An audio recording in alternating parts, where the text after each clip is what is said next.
The views, comments, and opinions of the following program do not necessarily reflect those of Morris Media Studios, MorrisMediaLive.com, or its affiliates. Listener discretion is advised.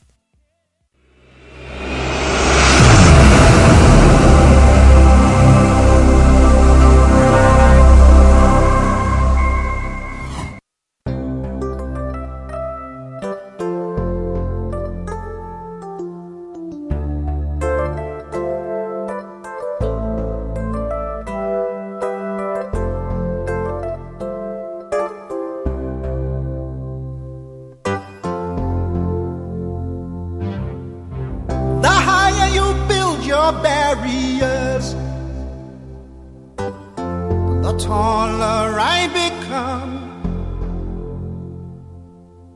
the farther you take my rights away, the faster I will run. You can deny me, you can decide to turn your face away. No matter, 'cause there's something inside so strong. I know that I can make it, though you're doing me wrong, so wrong. You thought that my pride was gone. Oh no, something inside so strong. Oh, something inside so strong.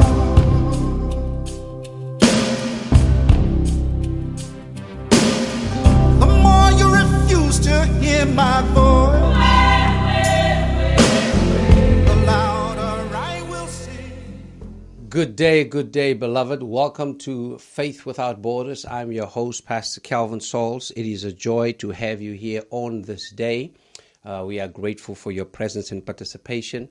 As you know, here at Faith Without Borders, our mission is to see how we can engage in the education and mobilization of multiracial and multi-religious transnational movements for social equity and planetary justice globally. And so our focus, of course, is what's happening here in Los Angeles, in the United States, and around the world, especially what's happening in the land of my birth, which is South Africa. And so we are so glad that you're joining us as we continue this 10-part series that we kicked off about 5 weeks ago, and that series is entitled Intersectional Convergence, Organizing and Mobilizing for Inclusivity, Equality, and Equity. And we are looking at an array of critical issues facing our communities locally, nationally, and globally. And the purpose of these conversations, these dialogues, is for it to be thought-provoking, for it to invoke, if you will, critical thinking, and to see how we can provide a platform for thought leaders to come and engage in solutions-oriented dialogue. That's what it's about. That's how we roll. And our theme song for this time together is Libra Cifra song, Something Inside So Strong, and what we're going to be dealing with today, both around an update on COVID-19 from the Republic of South Africa, as well as remembering and celebrating the life and legacy, impact and influence of Chief Justice, or Supreme Court Justice, if you will, RBG, Ruth Bader Ginsburg. So we're going to have a lot to talk about, but that song, I believe, just kind of pulls together, that whatever barriers, are put in our way, whether it's because of the color of our skin or our gender, that there is something inside so strong, that divine power, that divine will, and that divine destiny that will give us the strength and the power to overcome whatever, our folk put in our way, and to see how we can, of course, transform barriers into bridges. That's what it's about here at Faith Without Borders, and I'm so glad that you are here with us. We're going to start off, it is in the afternoon in Johannesburg, South Africa, where my dear sister and friend, Dr. Mary Augusta Adam, is standing by to join us.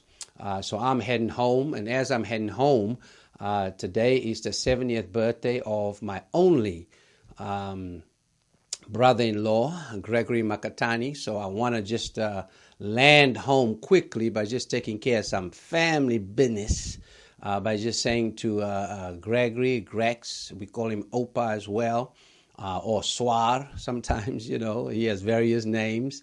I have one sister, so one brother-in-law, and just want to say to him, happy birthday.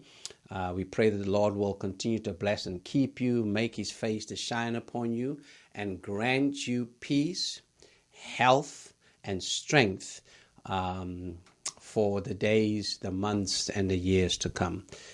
Thank you for loving and being a partner to my only sister, and as well as a father to your two sons, and you all just became grandparents. So now Opa, which really means grandpa, he's really a grandpa now. It's not just a name, it's an actual title here. So happy birthday, my bro, and the Lord bless and keep you. Dr. Mary, are you there? Good afternoon and good day. All right. There we go. Heita, how's it? That's lekker. From the south to the south, it's always awesome to be here. Look, we got this bridge constructed here. It's not a bridge to nowhere. We going somewhere, okay? So Yes, so glad yes, that you're with us. We just want to, I know we've done this, then we took a little break, but we're back now, and I'm so glad about it because this past week, the President of South Africa, Cyril Ramaphosa, once again had a national press conference, addressing the nation around an update in terms of COVID-19. I received, the PDF. I received the slides, everything that you and my dear sister Lorraine make sure that I have, so I can keep up with what's happening there. So if you can just give us a quick update, and then we also want to get to some articles that appeared in the newspaper and kind of get your perspective on there. But first, how are you? How's the family? No, we're still strong, still keeping in there, still fighting the good fight and ensuring that we finish this race strong. We started strong, we're in the midst of it, and really we're making sure that when we say that the pandemic is over, that we fought a good fight. My family is also well, and I praise God for that. I thank God for that, and I just give him all the glory that we're still standing together in this thing. Great. Now, you've given me a slogan, like we always do. We give each other slogans to remember, and that is, fear out, faith up. And so yes. I've been living by that as we're dealing, with the pandemic here, not just the United States, but in California, in Los Angeles, where we are still, kind of, having a lot of struggles around that. Can you give us just a synopsis of what President Ramaphosa shared with, the country and our folk, and maybe some of the reaction, to that? Most certainly. We're already over our 200 days of lockdown, and there's been lots of controversy, a lot of discussion, a lot of court cases that have been going on between the government, society, health departments, economics. So there's a lot that has been going on from the time that we've spoken. I think when we went into the discussion of COVID and where we are in South Africa, we found ourselves at still level 4, level 3. We were going in between those stages. Now we've moved to now level 1 stage, and that basically is to allow for the economy to completely open. Yes, there are still restrictions in place, but this then is more concentrated towards the economy. The initial part of the lockdown was for us to become au with what COVID was, to understand the virus, to understand what the impact was on other countries and what it was going to do for our country, for our continent. And then it was for us to get ready to prepare our healthcare system, and then also basically to take care of the health of our communities. And as we swiftly moved away from level 5, some of these restrictions started unfolding and became more relaxed. And in level 5, it was also to set behavioral standards, basically, and to reinforce those. And we've spoken about this, and this is worldwide, where the introduction of face masks, social distancing, and hand washing became crucial, or really the foundation of what that would lead the way to flattening the curve. And we've spoken about that quite extensively throughout our time in these 200 days. Yes. And so where we are at the moment is level 1. And the greatest changes that have come about is basically now reopening of the borders. And what that essentially means that it is not just now within our country that we can move from province to province, but it's also that our international borders are now open. But this also comes with some restrictions. And some of these include, number one, if one is to travel out of the country, one needs to make sure that one obviously knows what their symptoms are, if they are symptomatic, or if not, if they've come into contact with anybody who has COVID, and they might still be within that waiting period of 3 to 4 days, or up to the 7-day period. And then also, once they travel, they need to have a COVID test that would be done, and that would allow for a 48 to 72-hour period. Now, when coming into the country, these restrictions are also going to be applied to those who've traveled outside of South Africa and would like to return to the country. And this would include the 72-hour or 48-hour to 72-hour COVID swab, that would then suggest that the person is negative. But then also, if they do not have this swab when traveling back into the country, they would then undergo a self-quarantine, which would then be at the cost of the traveler. So these are some of the restrictions in terms of that. Also, the the airports that would be accessible would be that of OR Tambo, King Shaka, as well as Cape Town International Airports. So as to still keep an eye on the in and outs of our country, we'll see how that pans. From the tourism industry, they've seen that this is a crucial time and an actual good opportunity to open up the borders, because in previous years, over 1 million people have come into South Africa during the summer period. So this is a time of traveling, and that so it coincides with us opening up the economy in terms of travelers. One of the other debates that have come very strongly on from the beginning of June, the 7th of June, which was the first Sunday of level 3 to level 4 to level 3, was the opening up of the sanctuaries. These are church buildings, and it was given with much debate, because there was a restriction on the number of people that could enter a building, despite the capacity that it could hold. And so each service indoor could host 50 people. And this was in keeping with some of the international standards that had been projected and discussed and given forth. And so what had happened in South Africa, we also followed that.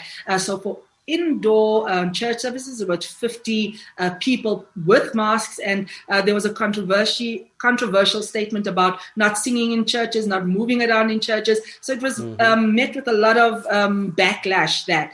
But what in the level 1 now is that it speaks about a capacity of half of the indoor facility. But then in the same sentence, the president also mentioned that the number within a closed setting would be 250. So that brought also a bit of confusion as to, like, what is the number versus the capacity within a building? Because he says half the capacity of a building, and in the same sentence he mentioned 250. But the general consensus within the faith-based communities is that they would use the number 250 per service that would be allocated per person, per venue, per function. Okay. And so that's one of the other strong features that have come out in the level 1 talks. Another important one is in terms of the sale of alcohol, tobacco, and other industries. And so this one, again, we've discussed quite a bit, because with alcohol, we saw that, there was a bit of a big backlash at the beginning. And this was essentially looking at, again, setting a behavioral standard within our communities and within the country, because there was a recorded number of patients, about 68,000 in the previous year, that said that these are patients that would take up beds within the healthcare system. And so that was the decision to say, let's ban alcohol for a period of time and then slowly open it up. But obviously the economy took a hard hit, because every day, close to millions were lost just on that industry alone. So when it came back, people were excited, people were singing, there was greater jubilation. So, I don't know, churches couldn't sing, but go into the bottle store, you could sing. Yes. So that was also, it got a lot of backlash. Government got a backlash for the ban. People got a backlash now for singing when they go into the bottle stores. So there was lots of things going on here.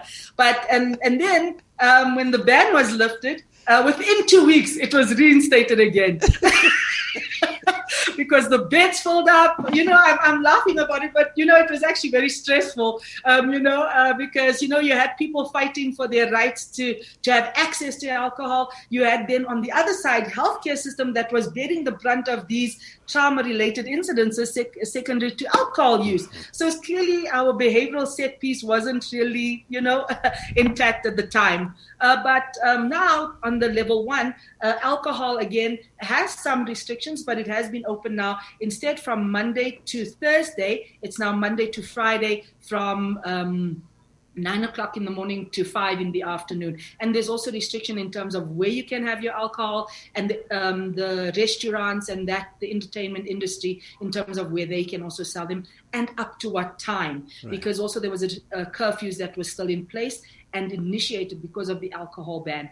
An important one also was the cigarette sales that was also very hard hit in terms of the ban in the early stages of the lockdown into level 3, where we saw that there was still a lot of debate about that. But with a lot of debate came also a lot of discussion from what was happening internationally in terms of the use of nicotine in the treatment of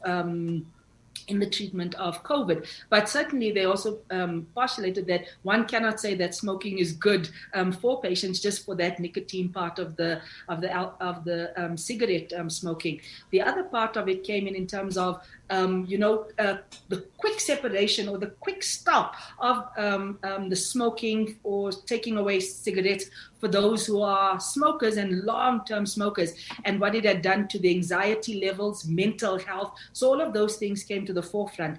But swiftly as we moved into level 4, we saw that ban gradually being lifted, because also the impact on the economy was so great that it really, the economy contracted based on just these two elements, which was alcohol and cigarette smoking. Which and again, though, I mean, just those two. If the economy is built on the consumption of alcohol and the use of tobacco, both of those have adverse impacts on people's health. And if you look at, COVID-19 being, a respiratory challenge, what that, so both, and smoking is respiratory, as well as alcohol, because it affects, lungs and, and respiratory, anatomy. So, that's very interesting that the economy got hit.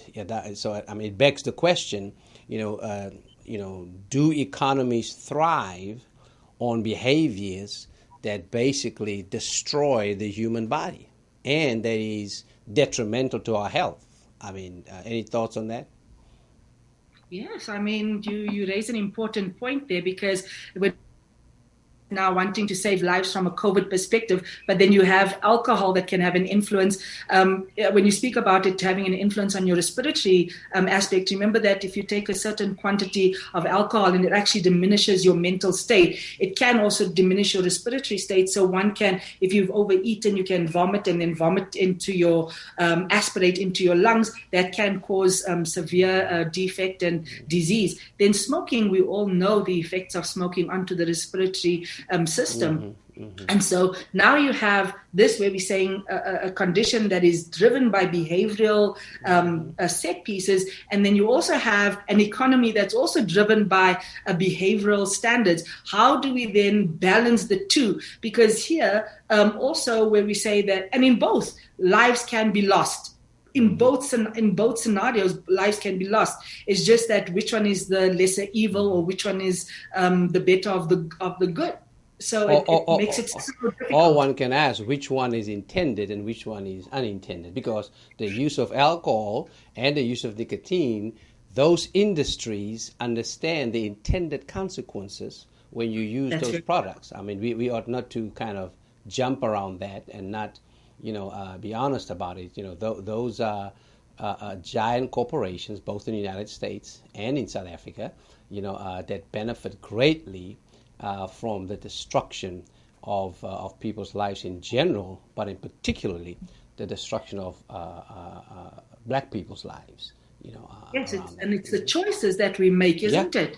And it really falls onto that. And how do we choose? And I mean, if you look at COVID as well, it's a choice. Because you choose to adhere to the regulations, you choose to keep social distancing, you choose to wear your mask, you choose to do hand washing or basic hygienes. So yes, the one is supported by big corporations, and the other one is not really intended, because we can't pinpoint exactly where COVID has come from, and to point fingers at certain countries and that we've seen, viruses. I mean, must we point fingers at the Congo for Ebola?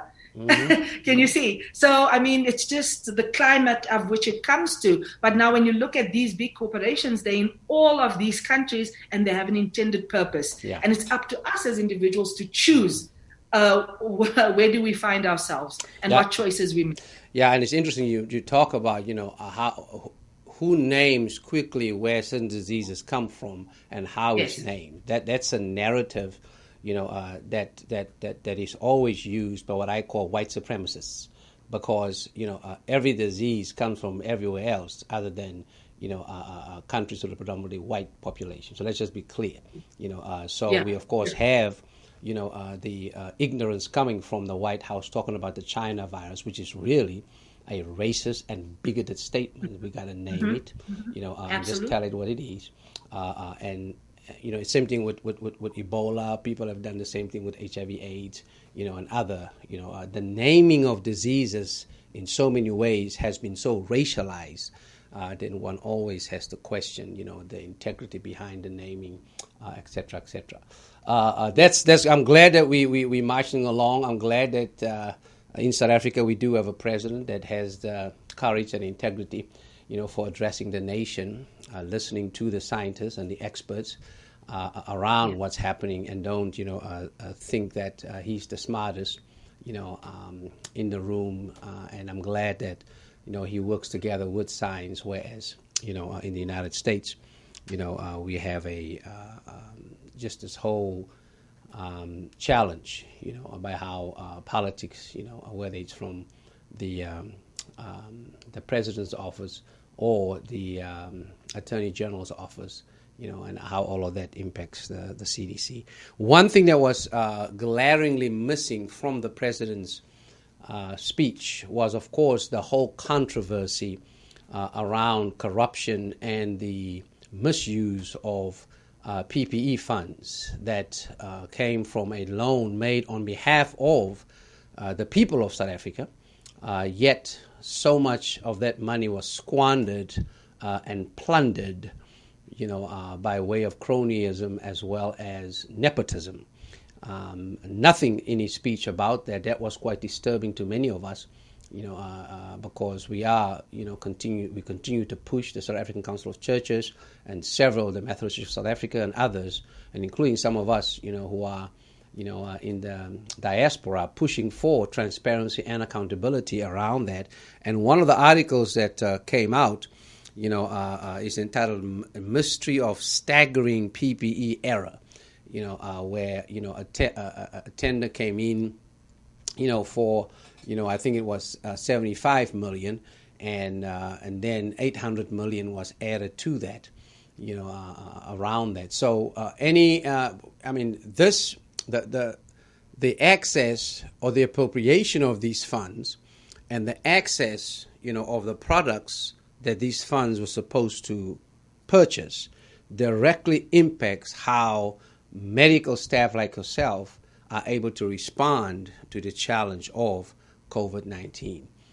Any thoughts around what's happening, both in the medical field, but also, in community around what's been going on, around this gross, corruption that's been taking place by either cabinet members, ANC members, or their families? This is very heartbreaking because now I'm going to connect what you had mentioned now with in terms of big corporations to what is happening with our government and in relation to PPE and the essential equipment necessary to protect healthcare workers and frontline workers. And that is this an intended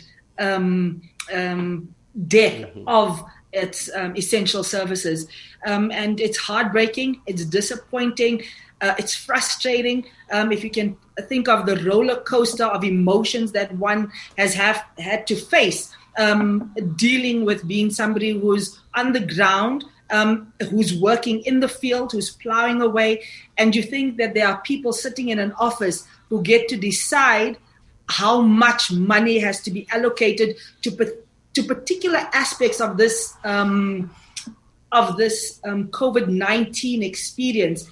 And when you look at this article and you read this article, it speaks about glitches, it speaks about mistakes. Can we say that about the doctors, the nurses, the front care or health professionals? And I'm talking about frontliners who are porters, who are cleaners, that are part of the entire system that makes it work, that makes this chain work. Can we say that that's a glitch? Their death, is that a glitch? They will never come back. Those people will never come back from this. So, and their families are left now having to read things like this in the media. They have to go through the emotions of the loss of their families and what they've called undignified burials of their family members. And then we have to sit with media reports such as this. When the PPE saga or wars came out, it was read to be 102 companies were involved in using the Solidarity Fund or funds that were allocated for PPE and for for healthcare workers to fight the good fight. But we found that, this was not the intention of some of the people who found themselves in these situations.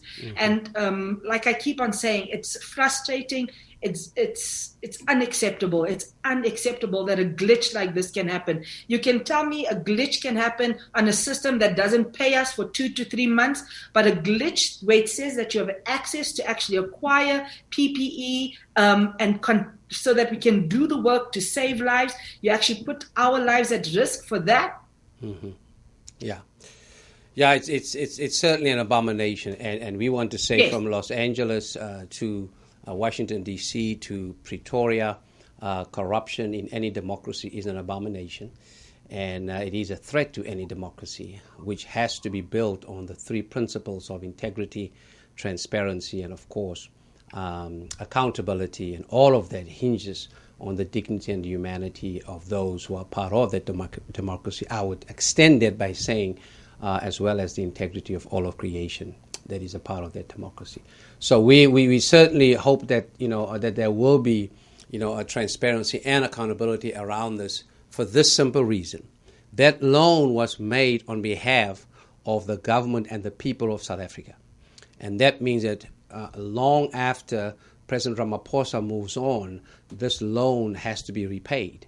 And so if there is no transparency and accountability now, that means that the people of South Africa, through their tax dollars, now have to be responsible to repay that loan to another system that is very, very exploitive and imperialistic, which is the International Monetary Fund and the World Bank, governed, of course, by Western nations. So we just have to kind of, keep it on the up and up here and just tell it like it is, as we, look through this.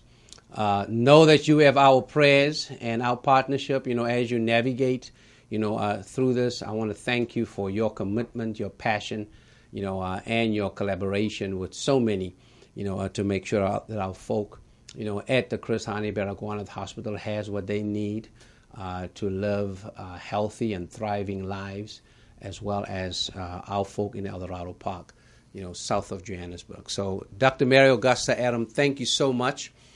We appreciate you, and we will always, live into that slogan, fear out, faith up. So thank you so much. God bless you. God bless you. Thank you very much for having me. All right, that's Dr. Mary Augusta Adam. Always good to have a conversation with her to kind of just see what's happening here. As all of these issues converge and intersect, with what's happening, and in the end, it is about, inclusivity, equality, and equity as we do what we need to do. That's what beloved community is all about, friends. And we certainly, looking forward to making our way towards it. We're now going to turn to the United States. You know that it is census time, and it is so important that we make sure that everybody gets counted. This administration, the Trump administration, has done everything it could, in addition to voter suppression, to a strategy of exclusion, of so many out of the census by way of intimidation with the citizenship question, defunding the Census Department, defunding, everybody's so concerned about defunding of certain, sectors of society, but nobody says anything when defunding is actually taking place around the post office, and in this case, of course, the Census Bureau. So we want to just, again, emphasize the message that we've got to be counted for three reasons. One, because you need to be respected in terms of your dignity as one who are in this land. So respect is very, very important. Representation in terms of who will represent us, in government, where legislation is made and major decisions are made around the function and vitality of this democracy. And then, of course, around resources, such as built-in environment resources for libraries, for transportation, and all, a safety net programs that is available, for us, preschool programs, et cetera, et cetera. So the census is critical. You need to be counted, and we want to say that you need to be in the count. And we're going to play a quick video for you about the census, and then when we come back, we're going to transition to talking about the notorious RBG. But for now, census. A lot can happen in 10 years. Your family can grow, your neighborhood can change. You might even choose a hairstyle you'll regret. Aww. The United States Census is about keeping count of all the people in the United States. It helps us give opportunities to grow, thrive, and be represented in government to those that need it most. In essence, the census is a survey of the population in our country. It helps us understand how many people live in our country. The census asks where you live, how many people live in your household, and any other information to determine the needs of the community. The census counts everyone living all over the United States, whether a citizen or not. It's for all people living here, working, building communities, and contributing to our country. This is important for many reasons. First, it allows government to know what neighborhoods are growing and what needs they have. For example, a complete count of the census can mean your community becomes more livable with parks, schools, roads, and much more. Also, businesses can use the census information to know what type of businesses and jobs are needed in your community. It allows an accurate number of congressional representatives in the federal government for each community. Think about it. If nobody in your town fills out a census, it's as if you don't exist and you won't be represented in the government, and your needs will not be heard. It's important for you to know that the information you provide is confidential and by law cannot be released to any law enforcement agency. Let's say that again. It's illegal for the Census Bureau to release your private personal information. No law enforcement agency will be able to look at the personal information you provide and will never ask for sensitive information such as your social security number. In the time it takes you to order a coffee, you could fill out your census. The census asks questions like how many people live in your address and their age, race, and relationship to others in the household. Make sure to count everyone in your household, from the baby to the grandparents, even your cousin Larry, who has been staying with you for the last 3 months. You can do this online, through the mail, or you might get a knock on the door. I know. Who does that anymore? So let's make everyone count. Let's make our voices heard. Let's participate in the Census 2020 and make our communities better places to live. To learn more, visit californiacensus.org. All right, there it is. We want to make sure that you move from invisibility to visibility. This election season is one that has taken many twists and turns. For one, it has, in the words of President Trump, gone much, much more vicious.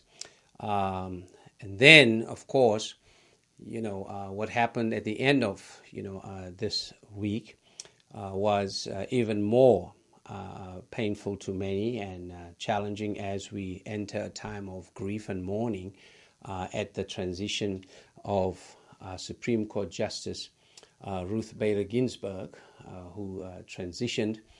And we want to express our condolences to the Ginsburg immediate and extended families and all those who have worked with her, her colleagues, those that she has mentored, over the years. And this is certainly a very, very sad experience, but it has also now become a very, very challenging, experience. And I have snatched a term, from the Reverend Dr. Alan Busek, theologian from South Africa and one of my heroes, when we were part of a conversation with him this past week. He has, basically shared that what's happening around the world in politics is people have chosen to participate in what he calls a politics of vulgarity. And that certainly, happened when the GOP, leader, the Senate leader, Mitch McConnell, released a statement even before expressing condolences as to what needs to happen around the process for replacement of, Justice Ginsburg. And that, of course, was just very, very painful to many and challenging, especially given what happened when Justice Scalia, who was a very, very good friend of Justice Ginsburg, transitioned, several years ago. And it was, again, that happened 9 months before the election.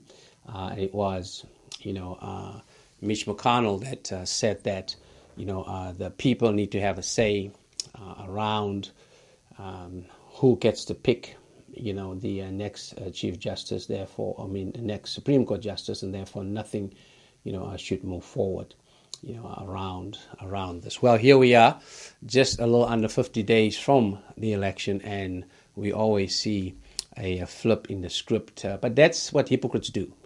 They just flip the script on you anytime they want to. But we're not going to spend some time on that. We have to just pray with our eyes open and strategize, mobilize, and organize around that.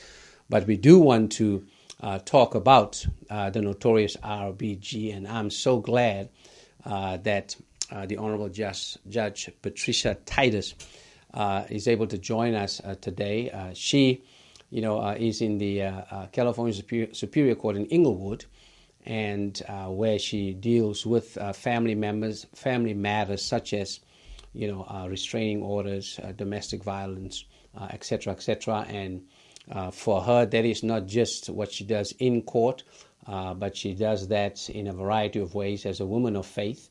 And I've had the privilege of being her pastor, and I'm grateful for our ongoing friendship and partnership around several of these issues.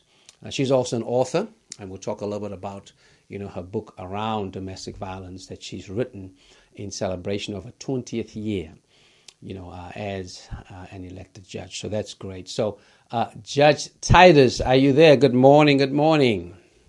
Good morning, Pastor Saul. Yes, I'm here. It's so good to see you. The Lord bless and keep you.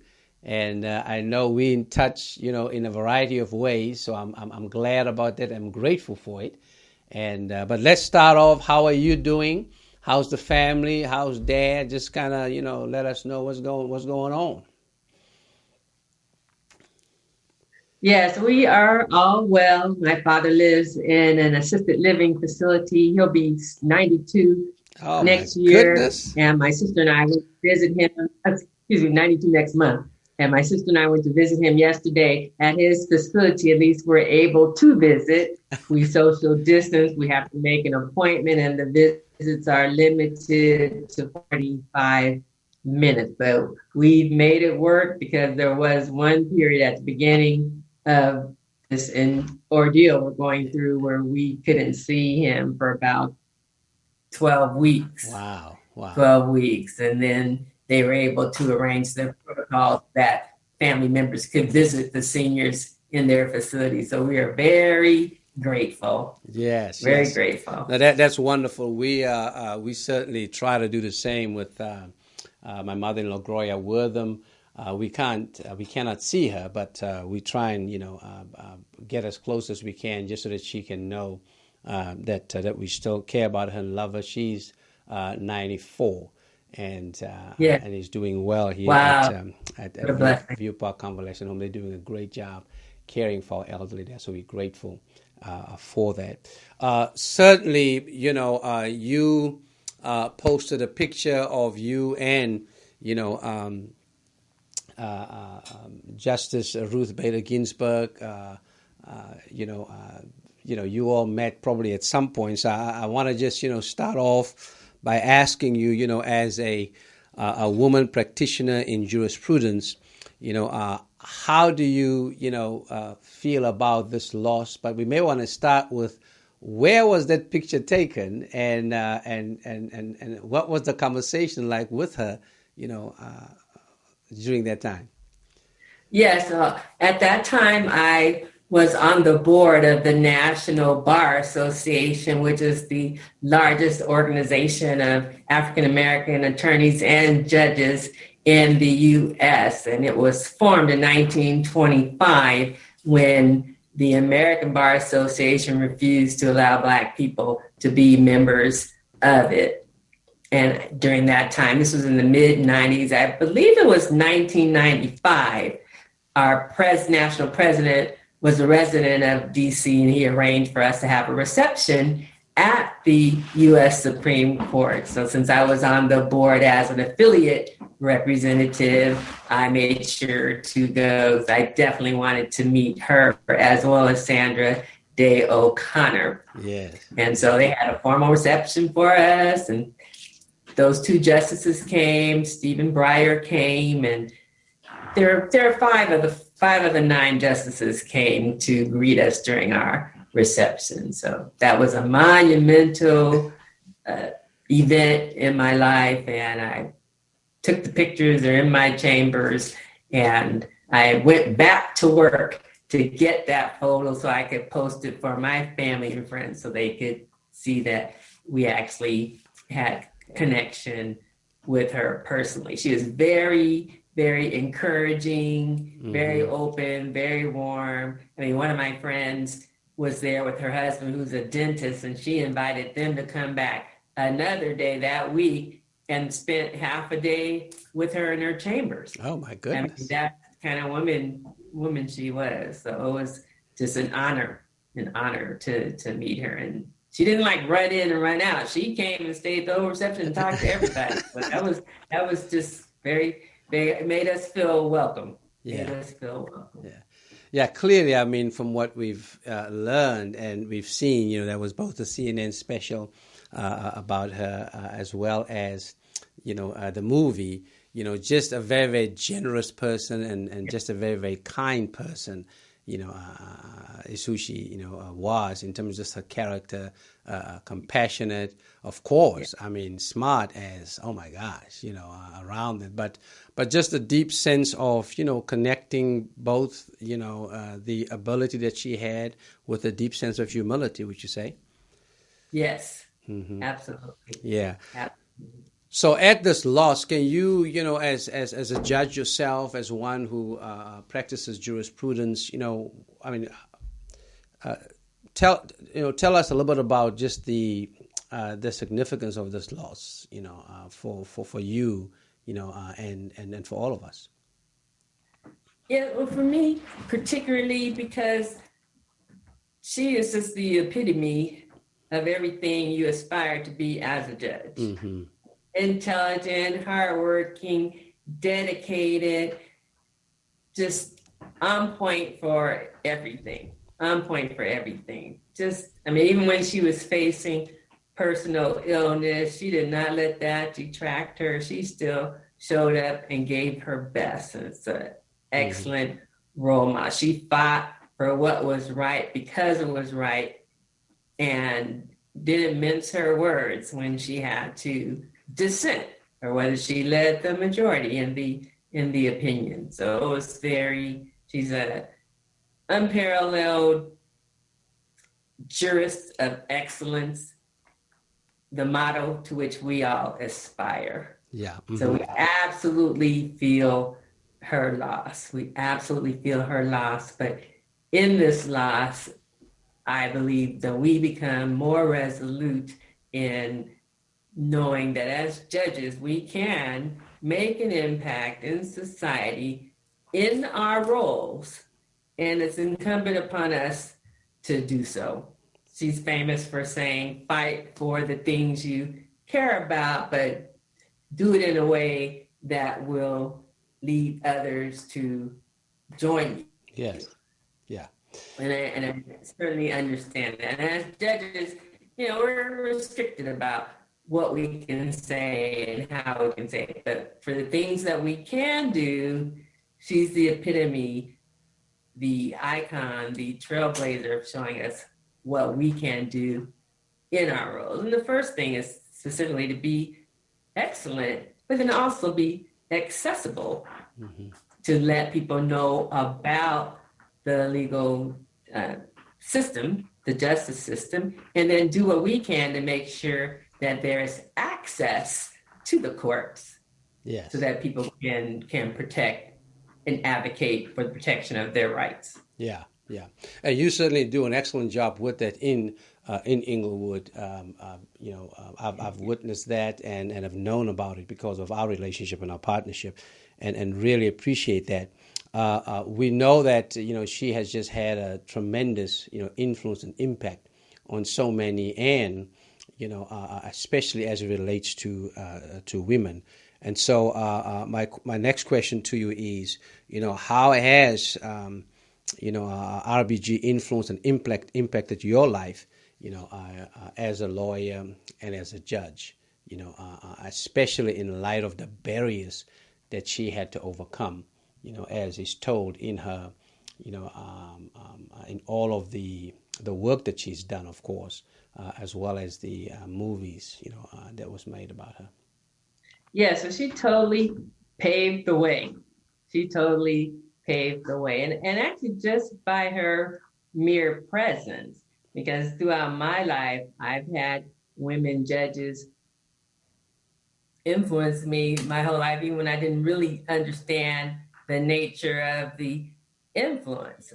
When I went to the Supreme Court during that reception, I had no idea that I would be a judge years later. That wasn't on my radar at that time. But in the back of my mind, I had that experience. I had an example in front of me I like to always say, a snapshot of my future. And, lo and behold, I'm a judge, and I look back at the women judges, Justice Vanel Spencer, Justice Candace Cooper, Justice Bader Ginsburg, just one conversation, but still it had an impact. When I went into the legal profession, I had no idea, it never crossed my mind that women weren't necessarily represented in the legal profession. I just didn't really understand it. And when I went through law school and entered into the profession, it was just a topic of conversation, because when I came in, women were approximately 25 to 30%. Now we're over 50% in the legal profession. But because it was so male dominated, affirmative things had to be done to let that profession know that women were here to stay. And Ruth Bader Ginsburg's entire life, that's what she did. That's what she did, even being at the top of her class at Columbia, and then she can't even get a job. Can't even get a job.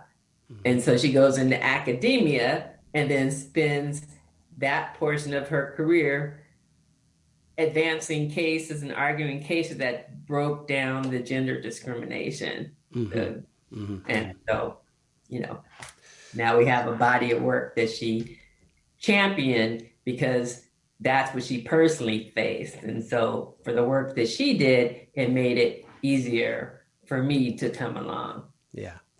And I think one thing just to mention, and I want to say this as a man, is that strategies for exclusion, inequity, and inequality, they don't happen by accident.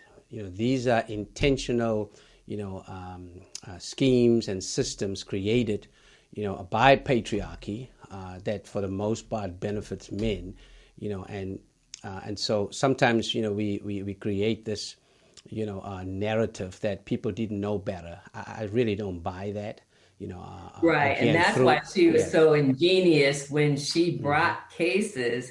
The majority of the time, she used a male plaintiff to show the disparate impact on the male, when it was really the women that had the disparate impact. But for the illustration and to advance the legal argument, she used the male to show. And so a lot of times when they saw it was a man, they're like, oh, and then she's like, yes, and this is what's happening to the women too. Right. And that was her strategy, and was very effective. Yeah, absolutely. How would you describe her legacy, influence, and impact on American life, American law, and our understanding of civil liberties? Well, in general, just because she was an advocate for equality, an advocate for equality and women's rights. So as a society, we're better off because she existed. We're better off because she was the legal giant, the icon, the trailblazer. She made it her business to dismantle gender discrimination, thereby showing that equal rights belong to everyone. So as an American society, we're better off because we're supposed to be treating everybody equally. Yeah, you're right about that. I mean, we have to understand that women's rights, are human rights, right? Yeah. And it's so important that we make sure that there is an intentional move to address, the disparities that took place as a result of gender, and that also goes for Black women, because when the voting rights came, it was for white men first, and then Black men. You see what I'm saying? And then the women. So right. So I think let's talk a little bit about that in terms of just within the African American community. I mean, we continue just to be challenged by this illusion of superiority by way of gender. That we really have to deconstruct and reconstruct for our own sanity as well as our own humanity. Wouldn't you say? Yes, definitely. Mm-hmm. Definitely. Yeah. We want to talk a little bit about, even though she was a white woman, a white judge, again, when I saw your picture with her, it was just so powerful for me to basically see, just the intersection right there for you, as a black woman with that intersection, and what's going on right now, in the country, yet being inspired, by her. Talk a little bit about, what is it like for you as you stand at the intersection of being a woman and being black in the role and the position that you're in as a judge, dealing with, family matters, if you will, and we'll get into one of them in a minute that you're very passionate about. But just talk a little bit about, being at that intersection and how do you see the opportunities, any obstacles for you to do what you need to do, as you, live into your responsibilities. Well, it's always interesting, even being on the bench for 20 years. A lot of times people have just in their minds, they have a picture of what they expect the judge to look like. It usually doesn't look like me. I have long fingernails. I have curly hair. I like makeup. I like eyelashes. Sometimes I'm dressed like this. Other times I have my hair in a bun and I'm wearing my glasses. But suffice it to say, they're not thinking in their mind, a young black woman, they're thinking something else. So when they come in, I have to get them past that so that they know that they're going to have their day in court. I'm in Inglewood. It's a black and brown community predominantly, so it's not as much of a transition for them. But, sometimes people have to have a transition. When I started 20 years ago, my voice was probably an octave higher. Now it's low. And I didn't do that consciously, but I did it so that when people come in, they know this is the judge. I actually know what I'm talking about. And let's get to the issue at hand. So sometimes people have an issue, but I think as the hearing progresses, then they kind of get settled and just know, she knows what she's talking about.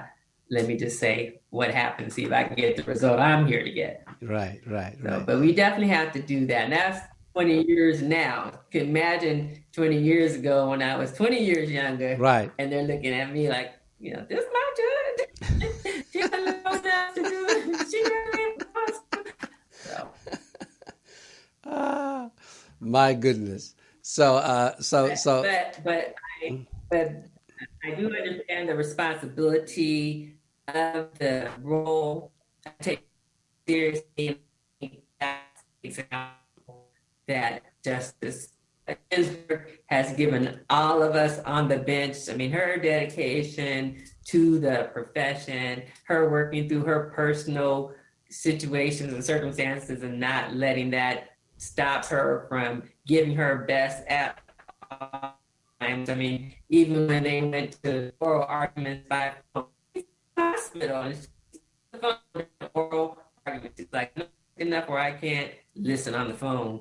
And, that's so admirable. Yeah. I mean, she has her persistence and her perseverance was just extraordinary. And I know, a lot of people are just very, very disheartened by this.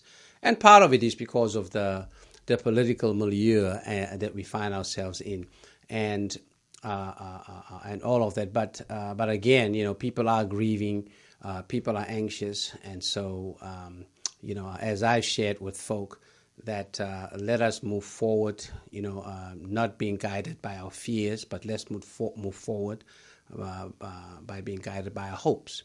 And that's a quote that I use from Nelson Mandela, that helps me, as I, look at what's happening around us during these consequential times. Mm-hmm.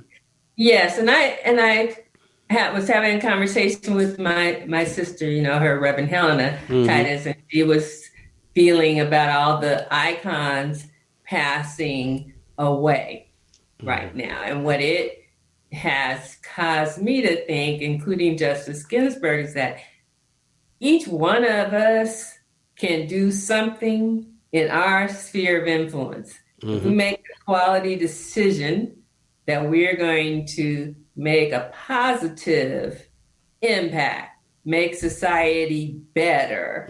In our sphere of influence, whatever it is, we can do that. So we can't rely and rest on the laurels of the icons, John Lewis, Justice Ginsburg.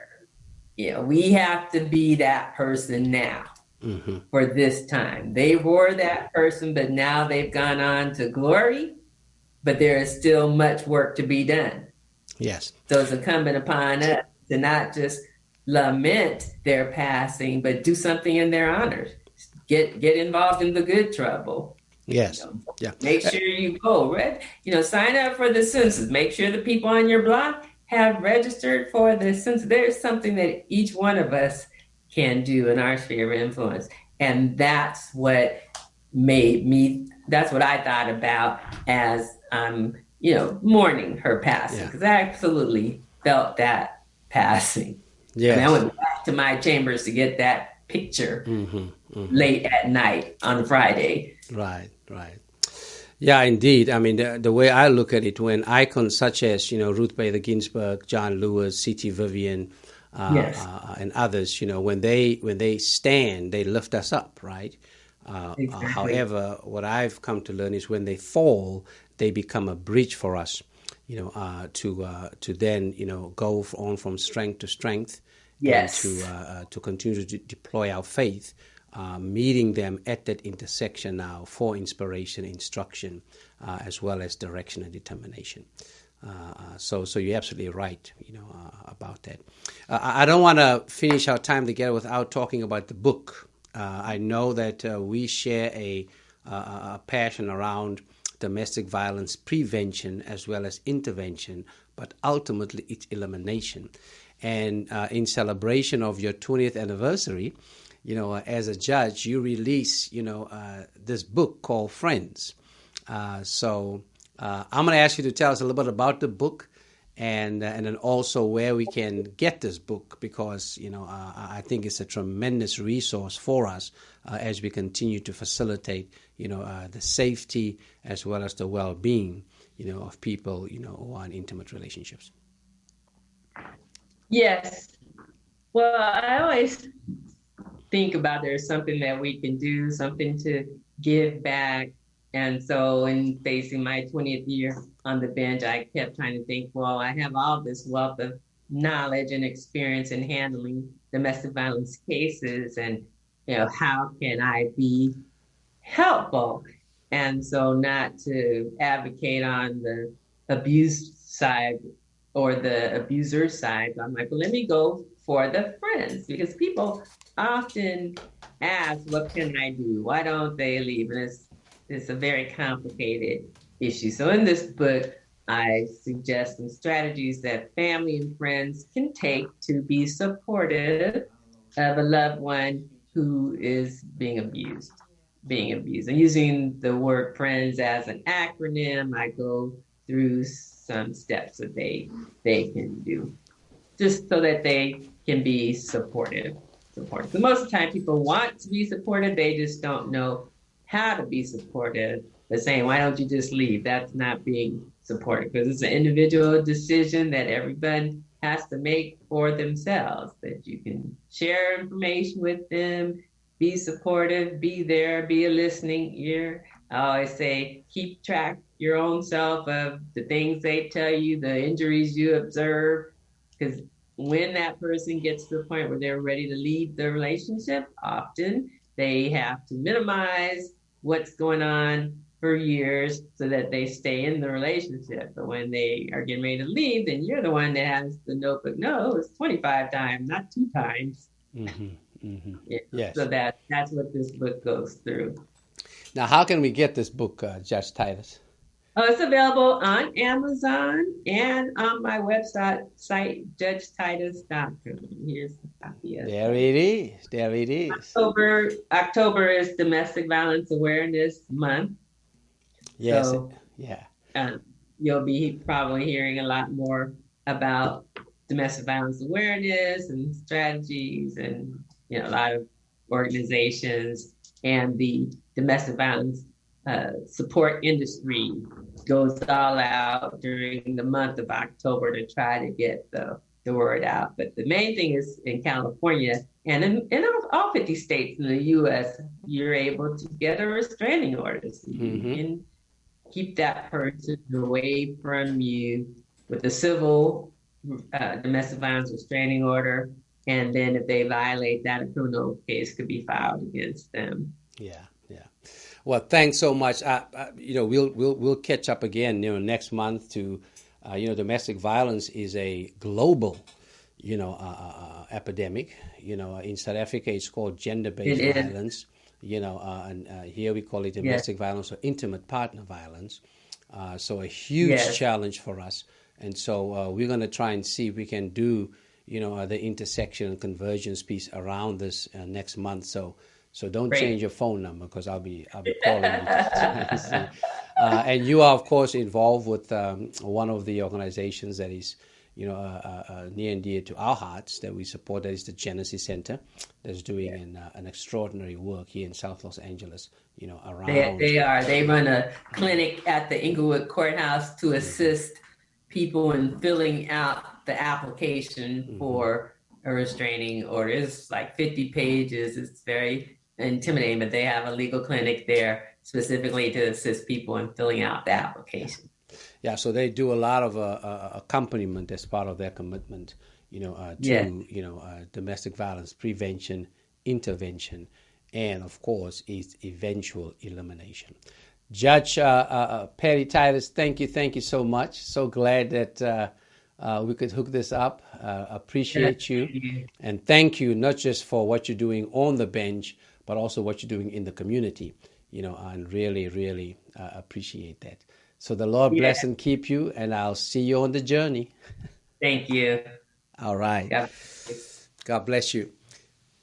We want to just close out, with some words from Justice Ruth Bader Ginsburg. So here are some, memorable, speeches from her that CNN compiled. We want to just play that and then come back and close out the show. Here is, in her own words, the notorious RBG.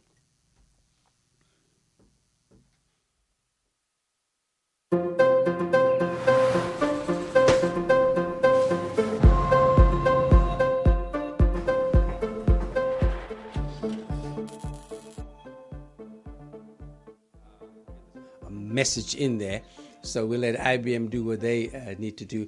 But let me just say again, what's going to happen next now around the response, the political response to the transition of Justice Ruth Bader Ginsburg is going to be critical and quite telling around the integrity, as well as the vitality of our democracy.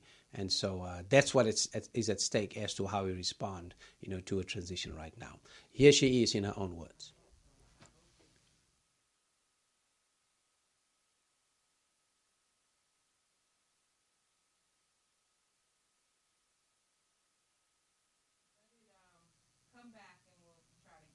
Okay, so we'll see if we can get it going around that.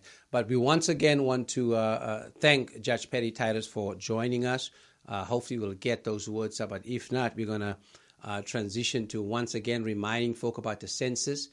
It is essential for you to be in this count. It is a reminder that you belong here. It is a reminder that you're a true professional. You need to be visible, around what's happening, in the United States. You have, influence and impact. And so the two critical, actions that I encourage people to take between now and the end of October is, one, complete your census by the end of September. And then secondly, make sure you're registered to vote, and you vote by the end of October. This is a voting season and not just a voting day. And you'll hear more about, the season that we're upon. There is a coalition of almost 50 organizations here in, Southern California coming together and we have declared the month of October as Voter Registration and Mobilization Month, and we'll be facilitating ways, means, spaces, and places, for folk to go and vote in person if you choose to, as well as mail it in. If you mail it in now. Voter suppression is real, and we want to also remind you on Amazon Prime, Stacey Abrams now has a documentary out, that is about voter suppression, and all the strategies and schemes that are out there. The documentary is called All In. If you have some time, check it out. But let's see. We're going to go to, you want to go to the census one? Yeah. Let's go to the census one, and we're going to then move on, with that one. So once again, census, y'all. In America, we all count, no matter where we call home, how we worship, or who we love. And the 2020 census is how that great promise is kept. Because this is the count that informs where hundreds of billions in funding will go each year for things like education, healthcare, and programs that touch us all. Complete the census online, by phone, or by mail. Shape your future. Start here at 2020census.gov. Thanks so much for joining us, beloved. This has been Faith Without Borders. I'm your host, Pastor Calvin Sauls, and we'll see you next week when we're going to be kicking off talking about all of the propositions that's on the November ballot. We'll have guests in to talk about those propositions, and we probably will open up the phone lines as well for folk to ask questions. So we're kicking that off. You're probably seeing all the ads on TV about the propositions. We're going to try our best to break it down for you so you can be an informed voter as we march towards November the 3rd. Thanks so much. The Lord bless and keep you. Remember the 3 W's. 1, wash your hands.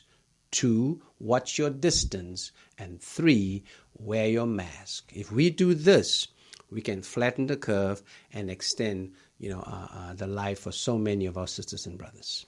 Take care. Blessings.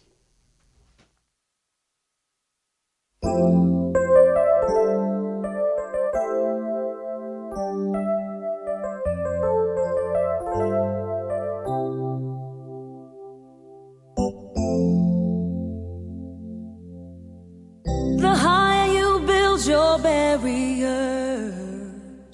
the taller I become.